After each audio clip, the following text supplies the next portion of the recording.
Shalom Jemaat Tuhan, kita bersyukur hari ini boleh berjumpa kembali dalam program Amazing Grace. Dan hari ini kita akan membicarakan kebenaran firman Tuhan bersama dengan Pendeta Purwanti. Dan kita akan membahas satu tema lagi tentang masih di dalam seri perumpamaan. Hari ini kita mau membicarakan tentang perumpamaan tentang hamba yang setia dan hamba yang jahat. Pendeta Purwanti akan membacakannya untuk kita. Saya akan membacakan dari Matius 24 ayat yang ke-45 sampai dengan ayat yang ke-51. Adapun bunyi firman Tuhan, perumpamaan tentang hamba yang setia dan hamba yang jahat. Siapakah hamba yang setia dan bijaksana yang diangkat oleh tuannya atas orang-orangnya untuk memberikan mereka makanan pada waktunya? Berbahagialah hamba yang didapati tuannya melakukan tugasnya itu ketika tuannya itu datang. Aku berkata kepadamu, sesungguhnya tuannya itu akan mengangkat dia menjadi pengawas segala miliknya. Akan tetapi, apabila hamba itu jahat dan berkata dalam hatinya, tuanku tidak datang-datang, lalu ia mulai memukul hamba-hamba lain dan makan minum bersama-sama pemabuk-pemabuk, maka tuan hamba itu akan datang pada hari yang tidak disangkakannya dan pada saat yang tidak diketahuinya, dan akan membunuh dia dan membuat dia senasib dengan orang-orang munafik. Di sanalah akan terdapat ratapan dan kertakan gigi. Sedemikian firman Tuhan. Oke.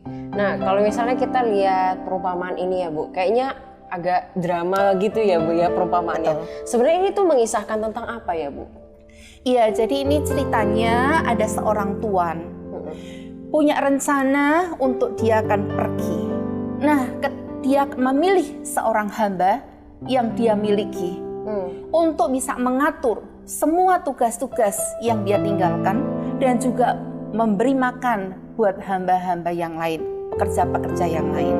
Dan pada saat nanti dia tiba, kalau dia melihat hamba ini setia, dia punya rencana untuk mempromosikan hamba ini untuk menjadi kepala, pemimpin yang lebih tinggi lagi daripada hamba-hamba yang lain.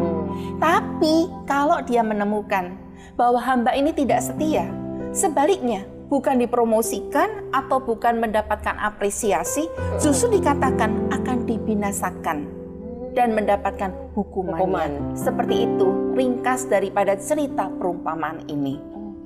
Kalau gitu ya Bu, lihat dari perumpamaan ini sebenarnya tuh hubungannya buat kita orang Kristen zaman sekarang tuh apa ya Bu ya? Iya, jadi Tuhan itu mau menekankan daripada perumpamaan ini, satu, supaya kita ini selalu berjaga-jaga.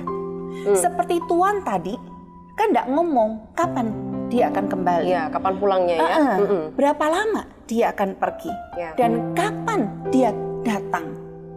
Dan dia mau bahwa hamba-hambanya itu selalu berjaga-jaga. Kapan saja dia datang atau berapa lama dia pergi, hamba-hambanya ini tetap melakukan tugas perannya itu dengan kesungguhan hati. Seperti ada tuannya maupun juga ketika tuannya tidak ada. Seperti itu. Seperti itu ya Bu ya. Itu yang pertama, berjaga-jaga ya. Yang pertama nih. Yang masih pertama. ada lagi ya Bu ya. Yang kedua. Yang kedua. Tuannya ini mau bahwa hamba-hambanya ini setia. Ketika tuannya ada di tengah mereka, mungkin mereka bisa melakukan yang terbaik. Tapi ketika tuannya tidak melihat, tidak ada di tengah-tengah mereka, apakah mereka juga masih sama seperti ketika tuannya ada bersama dengan mereka? Ya, betul. Nah, tuannya ini mau mereka itu setia, melakukan apa yang sudah diperankan, apa yang sudah diberikan sebagai tanggung jawab. Sampai akhirnya tuannya itu datang. Penekanannya dua itu berjaga-jaga dan kesetiaan.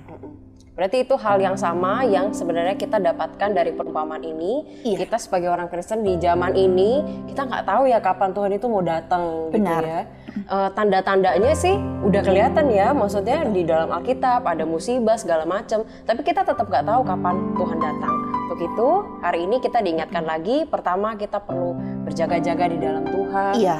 Dan yang kedua, tetap setia dengan semua yang Tuhan percayakan kepada kita, taat kepada firman Tuhan, terutama juga tanggung jawab yang Tuhan kasih ke kita. Gitu ya, Bu. Karena dalam perumpamaan ini kan juga mau menekankan, Tuhan itu sebenarnya menggambarkan Tuhan Yesus. Yes. Ya kan? Ketika Tuhan Yesus naik ke surga yang kedua kali, Dia berjanji bahwa Dia akan datang untuk yang kedua kali. Kapan waktunya? Tidak ada satupun orang yang tahu. Dan juga tidak diberitahukan kapan waktu itu akan terjadi. Hanya memang ada tanda-tanda yang menyertai kedatangannya. Tetapi yang Tuhan mau seperti Tuhan tadi. Kita sebagai anak-anaknya, ketika Tuhan naik ke surga, Tuhan memberikan satu kepercayaan untuk kita berperan dan kita ambil serta dalam pekerjaan Tuhan. Dan Tuhan juga memberikan kita talenta, memberikan kita kemampuan untuk bisa mewujudkannya.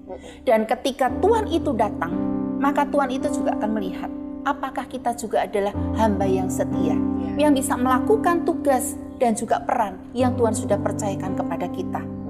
Atau sebaliknya, karena ketika setia, pada waktu Tuhan Yesus datang kembali yang kedua kali, Tuhan akan memberikan upah kepada setiap kita, kehidupan yang kekal bersama dengan Dia, menikmati kebahagiaan di dalam kerajaan surga yang Tuhan janjikan kepada kita. Sebaliknya, kalau kita tidak setia, seperti hamba yang tidak setia, akan mendapatkan hukumannya, dan apa yang kita terima tidak seperti yang kita harap.